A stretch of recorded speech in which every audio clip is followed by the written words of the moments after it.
My mom died shortly after I was born. Hypothermia is what the medical files say. I grew up knowing my mother through photos and other people's memories of her. I never got to know her myself though. Would she have been a good mom? I don't know for sure, because nobody speaks ill of the dead. I've been thinking about my mom a lot since about a week ago. A lawyer approached me. Apparently, my mother left a package with a lawyer to be given to me once I turned 30. Nobody even knew she had a lawyer. What else did we not know about her? Turns out, quite a bit. The package mother left me contained camping gear and one of those old tape recorders. How thoughtful, she even included a Walkman so that I could listen to it. My wife gave me some privacy and took our 3-year-old daughter with her. I hit play immediately. This started. Well, it no longer matters how it started, but you probably want to know anyway. What matters is that you will die in 2 weeks of hypothermia unless you take this hiking trip. My mother's voice sounded through the headphones. I hit the pause button and took a moment to collect my thoughts. This wasn't the heartwarming message I had hoped I'd receive. Instead, it was, what, a threat? I hit play again. Yeah, I had to take a moment too, my son. You're so beautiful. That's you crying in the background while your father tends to you. Because someone in our family tried to elope. We are cursed by the father of the one we tried to elope with. The other person ended up dying of hypothermia and we were blamed for it, she went on. This hiking trail isn't easy. It's a 4-day hike that you must complete before the third night ends. You also can't rest at night. You'll understand why it's not safe when you start. A few pointers. Don't increase your pace more than you can maintain it until the end of the hike. Don't step foot on the trail a single moment before the sun has fully sunken beneath your horizon and the sky is at least a dark purple. Don't slow down. You can speed up all you want, but never slow down. They won't. My mother's voice warned me. I paused the tape again. Tears ran fresh down my eyes, a mix of sorrow, joy and anger. My mother's voice sounded as beautiful as everyone said. I wished that I could reply to her, but why didn't she leave me even a little bit of a motherly message? Like ever, she had this one tape and that was it. She could have recorded more messages to leave me. I told my wife I had something to do in order to honor my mother's memory, a task she asked of me with her dying breath, and drove the 2 days to get to the head trail. I got there in the afternoon and decided to sleep in my truck until sunset. It was hard to fall asleep, but I eventually succeeded and my alarm woke me up when it was time to approach the trail. I waited until the conditions were right. Then I began to walk. Nothing seemed off at first.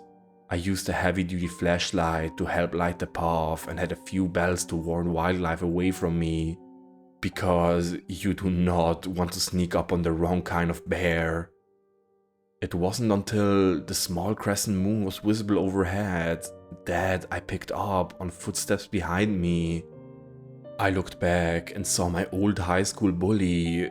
He held a knife in his hand.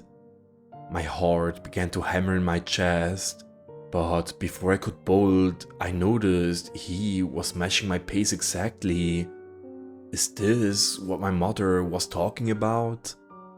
I walked all night, and by the time the sun came up, there were 4 of my enemies keeping a steady pace behind me. They dispersed in the sun, but I kept walking until about midday to set up a camp.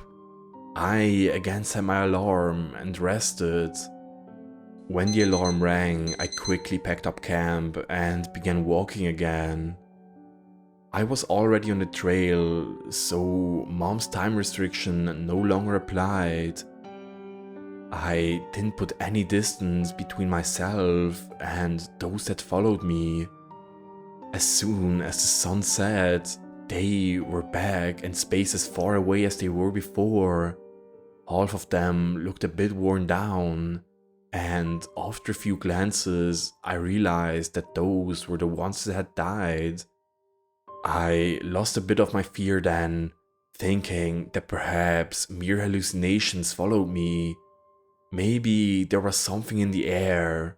I slowed down and stretched an arm out for the nearest. The cut was real, so was the blood that dripped down upon the ground. Thank goodness my high school ex didn't hit an artery.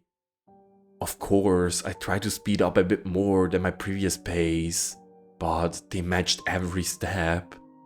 My mom wasn't kidding when she said they wouldn't slow down but would speed up with me. Wrapping a wound isn't easy while moving. It isn't easy in the dark either, and I had both of them. I managed something that would suffice until I could get a proper attention, then finish my hike. I rested the same hours I had the day before. 2 nights down, but I was halfway through the trail and had to finish it by tonight. Perhaps if I doubled my pace, I could make it.